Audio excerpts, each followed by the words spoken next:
রাতে যখনই ঘুমাইতে যাবেন সে সময় যদি আল্লাহ পাক রব্বুল আলমিনের গুণবাচক কিছু নাম পাঠ করে ঘুমিয়ে যেতে পারেন, পাশাপাশি রাসূলুল্লাহ সাল্লাল্লাহু আলাইহি সাল্লামের শিখানো কিছু আমল যদি আপনি করতে পারেন, ইনশাআল্লাহ আপনার ঘর থেকে অভাব অনটন আল্লাহ তাআলা দূর করে দিবেন।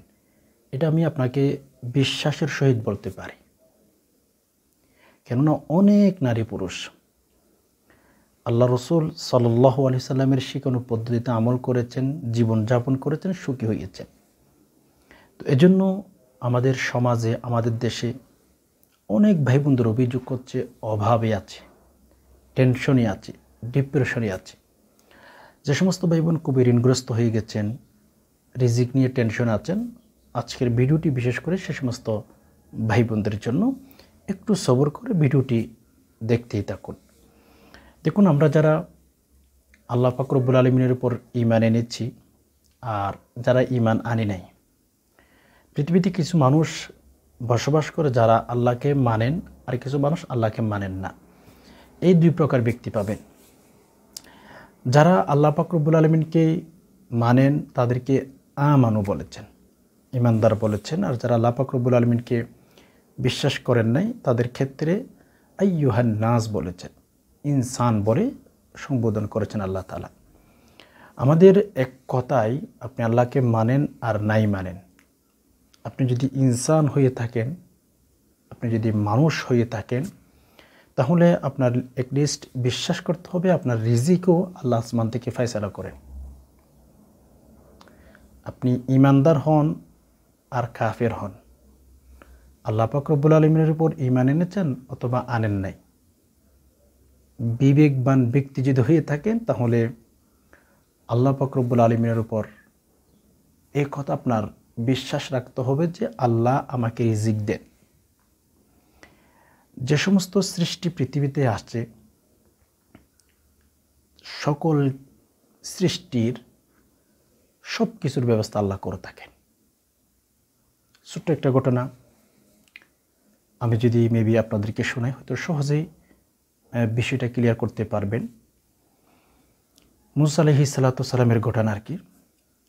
আল্লাহ তাআলা কুরআনুল কারীমের মধ্যে বলেছেন, ওয়ামা মিন দাব্বাতিন ফিল আরদি ইল্লা আলাল্লাহি রিজকুহা।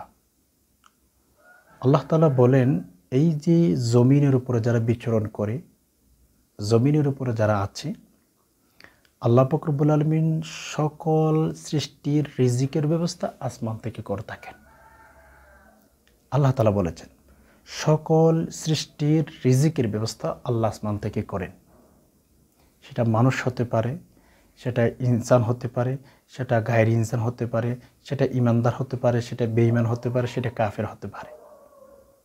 আল্লাহ এখানে কাউকে নির্দিষ্ট করে বলেন নাই, সবার জন্য আল্লাহ তাআলা রিজিকের ব্যবস্থা আসমান থেকে করে থাকেন। ওয়ামা মিন দাব্বাতিন ফিল আরদি ইল্লা আলাল্লাহি রিজকুহা। কত চমৎকার কথা আল্লাহ তাআলা কুরআনুল কারীমের মধ্যে তুলে ধরেছেন। সুবহানাল্লাহি ওয়া বিহামদি। তো প্রিয় দর্শক, এজন্য আল্লাহ যেহেতু সব সৃষ্টির রিজিকের ব্যবস্থা করে থাকেন, আমাদের চাইতে হবে আল্লাহর কাছে। মুসা আলাইহিস সালাতু ওয়াস সালামের জামানার যে ঘটনাটি আমি আপনাদেরকে একটু শেয়ার করতে চেয়েছিলাম, সেই ঘটনাটি এরকমই ছিল। আমরা সবাই জানি মুসা আলাইহিস সালাতু ওয়াস সালামের হাতে একটা লাঠি সবসময় তিনি মেবি রাখতেন। দেন তিনি এক জায়গায় গেলেন, একটা পাথর তিনি বাড়ি দিলেন। মুসা আলাইহিস সালাতু ওয়াস সালামের হাতে সবসময় লাঠি, তো একটা পাথরে তিনি আঘাত করলেন। আঘাত করার সাথে সাথে দেখতে পাচ্ছেন যে সেখানে পাথরের ভেতরে আরেকটি পাথর।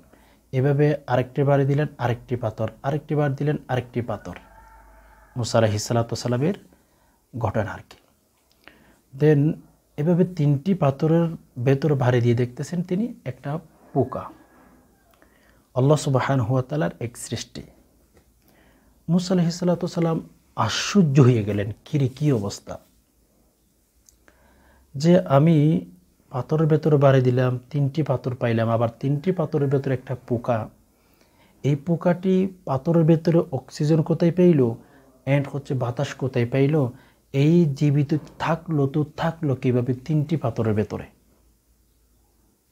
এই জন্য আল্লাহ তাআলা কুরআনুল কারীমের মধ্যে বিভিন্ন জায়গায় ইন্নাল্লাহা আলা কুল্লি শাইইন কদির বলেছেন। আল্লাহ সব কিছুর উপর শক্তি রাখেন। আল্লাহ চাইলে সব কিছু সম্ভব।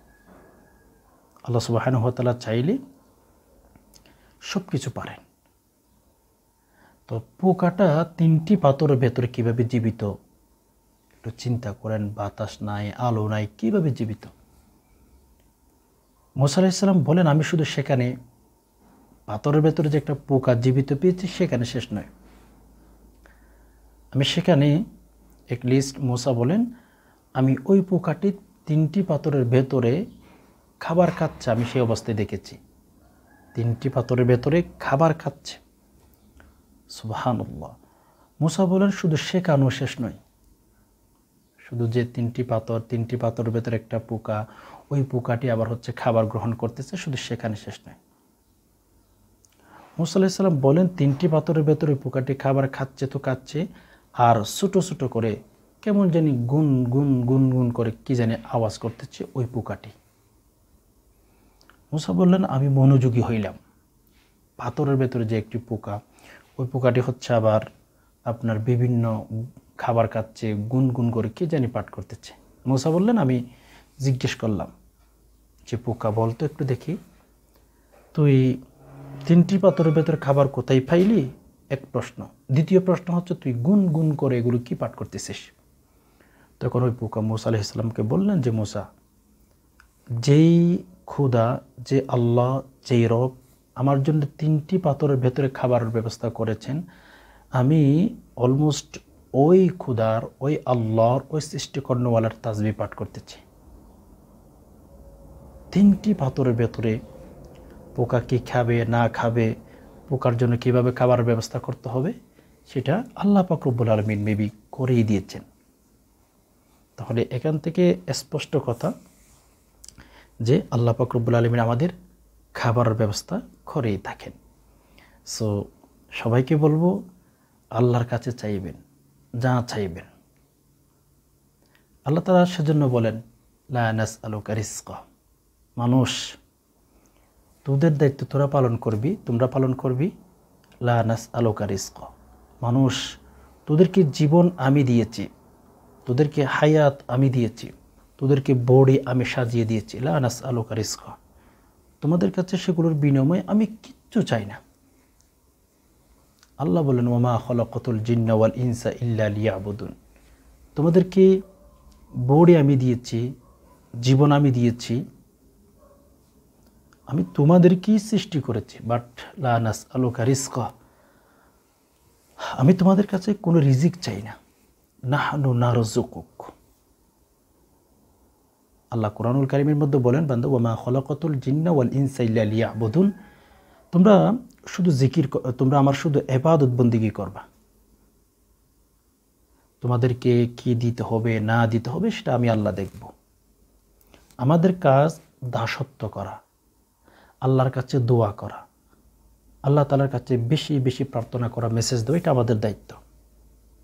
আল্লাহ বলেন লা নাসআলুকা রিজকা, তোমরা বাস আমার কথা মতো চলবা, তোমাদেরকে আমি সৃষ্টি করলাম, তোমাদেরকে আমি সব কিছুর ব্যবস্থা করে দেবো। আমি তোমাদের কাছে কিচ্ছু চাই না, এমনিতে তোমাদেরকে দয়া করে মায়া করে আমি সৃষ্টি করেছি, তোমাদের কাছে কিচ্ছু আমি চাই না।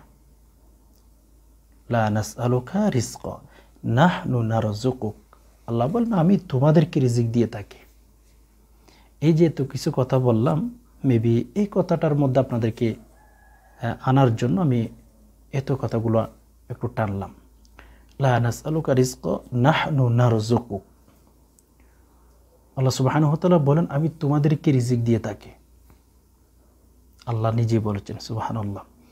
এজন্য আপনি যদি এই যে মুমিন হয়ে থাকেন, মুসলমান হয়ে থাকেন, তাহলে আমি আপনাকে বলবো আল্লাহ নিজেই যেহেতু বলে দিয়েছেন, এটা আল্লাহর ওয়াদা, নাহনু নারযুকুক, আমি তোমাদেরকে খাবার যা যা প্রয়োজন, রিজিক, সব কিছু আমি তোমাদেরকে দিয়েই থাকি। সো আল্লাহর কাছে যদি আমরা রিজিক চাইতে পারি, আল্লাহ আমাদেরকে দিবেন, যেহেতু আল্লাহ নিজে বলেছেন আমি দিয়ে থাকি তোমাদের সব কিছু। তো এজন্য আমাদের চাইতে হবে আল্লাহর কাছে, প্রার্থনা করতে হবে আল্লাহর কাছে, যা যা প্রয়োজন চাইবো আল্লাহর কাছে। ইনশাআল্লাহ আল্লাহ তাআলার ওয়াদা হচ্ছে উদউনি আস্তাজিব লাকুম, মানুষ তোমাদের যা যা প্রয়োজন আমার কাছে দোয়া করো, আমি তোমাদেরকে দিয়ে দেব। আমাদের ছোট বড় যা যা প্রয়োজন আমরা আল্লাহর কাছে চাইব ইনশাআল্লাহ। আম্মাজান আয়েশা রাদিয়াল্লাহু তাআলা আনহার একটা হাদিস আমার মাথায় সবসময় ঢোকে, আমার মাথায় সবসময় ওই হাদিসটার কথা মাথায় আসে। আম্মাজান আয়েশা রাদিয়াল্লাহু তাআলা আনহা বলেন, তোমাদের লাইফে যা যা প্রয়োজন তোমরা আল্লাহর কাছে চাইতে পারো। আম্মাজান আয়েশা এই কথাও স্পষ্ট বলেছেন, হাদিসে এসেছে, তিনি বলেন রাসূলুল্লাহ সাল্লাল্লাহু আলাইহি ওয়াসাল্লাম বলেছেন, তোমাদের যা প্রয়োজন আল্লাহর কাছে চাইবা, ছোট হোক বড় হোক। এমনকি তোমাদের স্যান্ডেলের পিতারও যদি প্রয়োজন হয় সেটাও তোমরা আল্লাহর কাছে চাইবা। সুবহানাল্লাহি ওয়া বিহামদি আদাদা খালকি ওয়া রিদা নাফসি ওয়া জিনাতা আরশি ওয়া মিদাদা কালিমাতি। এজন্য আল্লাহর কাছে আমাদের যা যা প্রয়োজন ইনশাআল্লাহ আমরা আল্লাহর কাছে চাইব। আল্লাহ সুবহানাহু ওয়া তাআলা আমাদেরকে দিবেন, এটাই সত্য। ছোট হোক, আল্লাহ নবী মুহাম্মদ রাসূলুল্লাহ সাল্লাল্লাহু আলাইহি ওয়াসাল্লাম বলে দিয়েছেন, তোমাদের স্যান্ডেলের ফিতারও যদি প্রয়োজন হয় সেটা তোমরা আল্লাহর কাছে চাও। তো আমাদেরকে আর কীভাবে বলবেন মুহাম্মদ রাসূলুল্লাহ সাল্লাল্লাহু আলাইহি ওয়াসাল্লাম যে আমরা আল্লাহর কাছে চাইব, এটা কীভাবে বলবো একটু বলেন আমাদেরকে, আমাকে একটু বলেন, আমাকে একটু বুঝান আমরা কেন আল্লাহর কাছে চাই না।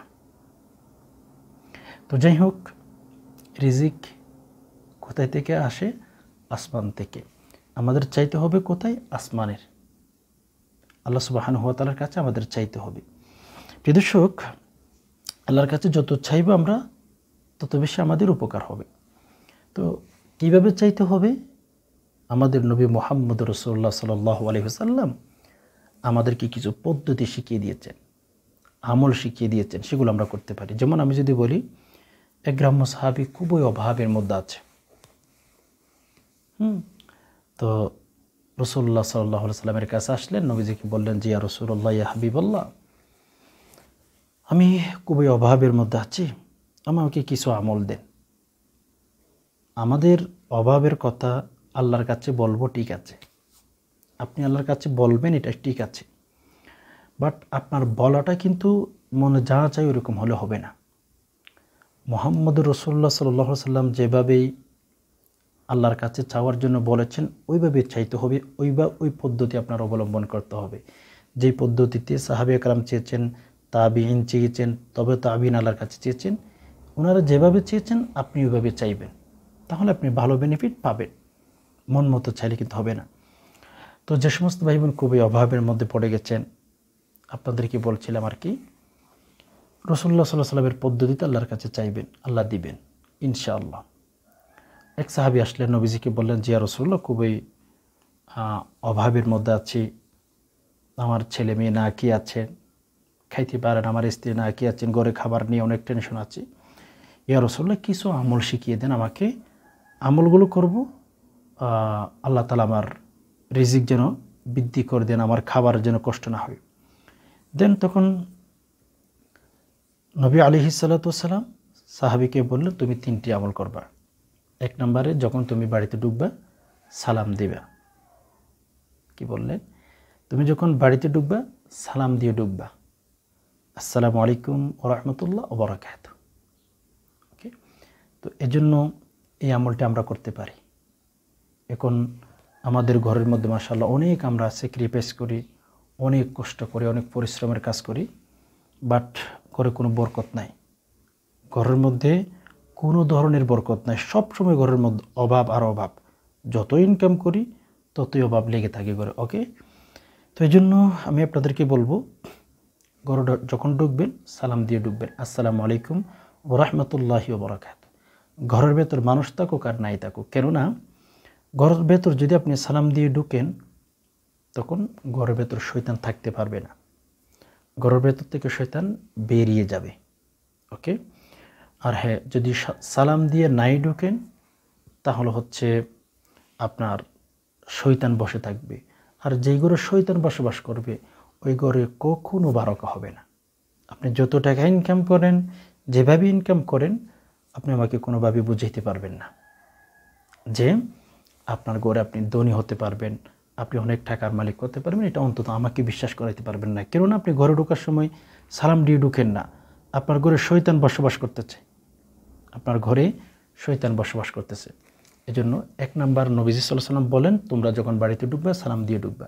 নাম্বার 2, তোমরা যখন ঘরে ঢুকবা ঘরের দরজায় দাঁড়িয়ে একবার সূরাতুল ইখলাস কিংবা 3 বার।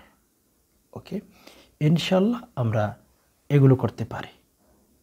হ্যাঁ, চাইলে ধরুন আপনি বাহির থেকে বাড়িতে ঢুকতেছেন, রুমে ঢুকবেন, দরজায় দাঁড়িয়ে সূরাতুল ইখলাস 3 বার পড়তে পারেন, অথবা আপনি চাইলে একবার পড়তে পারেন। বিসমিল্লাহির রহমানির রহিম, কুল হুয়াল্লাহু আহাদ আল্লাহুস সামাদ লাম ইয়ালিদ ওয়া লাম ইউলাদ ওয়া লাম ইয়াকুল লাহু কুফুয়ান আহাদ। এই সূরাটি আপনি পড়তে পারেন। ইনশাআল্লাহ অনেক অনেক বেশি বেনিফিট আল্লাহ তাআলা আপনাকে দিবেন। ওকে, এজন্য সালাম দিয়ে ঢুকবো 1 নাম্বার। দ্বিতীয় নাম্বার, যে আমরা বাড়িতেই প্রবেশ করব, ওখানে দাঁড়িয়ে রুমের দরজায় দাঁড়িয়ে সূরাতুল ইখলাস তেলাওয়াত করব। এরপরে আমরা ধনী হওয়ার জন্য সবসময় পবিত্র অবস্থায় থাকব। রাসূলুল্লাহ সাল্লাল্লাহু আলাইহি ওয়াসাল্লাম বলেন, একজন মানুষের জীবনে সচ্ছলতা আসা বা টাকা পয়সার মালিক হওয়া, এটা পবিত্রের উপর নির্ভর করে। ধনী হওয়া, সচ্ছলতা আসা, বাড়ি থেকে অভাব দূর হয়ে যাওয়া, নবীজি সাল্লাল্লাহু আলাইহি ওয়াসাল্লাম বলেন একজন মানুষের উপর ডিপেন্ড করে সে কতটুকু পবিত্র অবস্থায় থাকে। সুবহানাল্লাহ। এজন্য আসুন আমরা সবসময় ইনশাআল্লাহ চেষ্টা করব পবিত্র অবস্থায় যেন থাকতে পারি। আপনি যদি চান সবসময় ওযু সহ থাকবেন। তো সাহাবীকে রাসূলুল্লাহ সাল্লাল্লাহু আলাইহি ওয়াসাল্লাম 3টি আমলের কথা বলেছিলেন। সাহাবী কিছুদিন পর নবী আলাইহিস সালাতু ওয়াস সালামের দরবারে গেলেন, হাতে যাকাতের সম্পদ, যাকাতের টাকা। নবীজি বললেন, তুমি না কিছুদিন আগে আমার কাছে অভিযোগ করেছিলে যে অভাবে আছো, ঋণগ্রস্ত হয়ে গেছো, খাইতে পারতেছো না। তখন নবীজি সাল্লাল্লাহু আলাইহি সাল্লামকে বললেন, ইয়া রাসূলুল্লাহ, আপনার কাছে অভিযোগ করেছিলাম, অভাবে ছিলাম, ঋণগ্রস্ত ছিলাম, কথা সত্য। তবে ইয়া রাসূলুল্লাহ, আপনি যা আমল দিয়েছেন সেগুলো করেছি, আল্লাহ আমার অভাব দূর করে দিয়েছেন। সুবহানাল্লাহ। সো আমল করার চেষ্টা করবেন। পাশাপাশি যখন রাতে ঘুমাইতে যাবেন অবশ্যই ওযু করবেন। ওযু করার পরে 3 বার দুরূদ শরীফ পাঠ করবেন। এরপর ইয়া রাজ্জাকু ইয়া রাজ্জাকু ইয়া রাজ্জাকু 7 বার। এরপর আবার 3 বার দুরূদ শরীফ পাঠ করে আল্লাহ সুবহানাহু ওয়া তাআলার কাছে দোয়া করবেন যে আল্লাহ, অভাবে পড়ে গেলাম, এখন কিন্তু ঘুমাইতে যাব, আল্লাহ অভাব দূর করে দিন। আল্লাহ, ঋণগ্রস্ত হয়ে গেছি, আল্লাহ ঋণগুলো পরিশোধ করার মতো ব্যবস্থা করে দিন। এভাবে আমি যদি আপনাকে বলি, এভাবে আল্লাহ তাআলার কাছে দোয়া করলে, আল্লাহ তাআলার কাছে চাইলে ইনশাআল্লাহ আপনার অভাব অনটন দূর করে দিবেন, মনের আশাগুলো আল্লাহ তাআলা পূরণ করে দিবেন। আল্লাহ পাক রব্বুল আলামিন তো নিজেই বলেছেন, উদউনি আস্তাজিব লাকুম, তোমরা আমার কাছে দোয়া করো, আমি তোমাদেরকে দিয়ে দেব। এজন্য যারা বেশি অভাবের মধ্যে পড়ে গেছেন, ইনকাম কমে গেছে, আমলগুলো করতে পারেন। আশা করি বিষয়টি বুঝতে পেরেছেন। আল্লাহ সুবহানাহু ওয়া তাআলার কাছে দোয়া করি যে আল্লাহ, যারা কথাগুলো শুনছেন, কোরআন হাদিসের কথাগুলো, আল্লাহ প্রতিটি বাড়িঘরের মধ্যে আপনি রহমত দান করুন, শান্তি দান করুন। আল্লাহ সকল প্রকার অভাব অনটন আপনি দূর করে দিন। আমিন। ওয়া মা আলাইনা ইল্লাল বালাগ। আসসালামু আলাইকুম ওয়া রাহমাতুল্লাহি ওয়া বারাকাতুহু।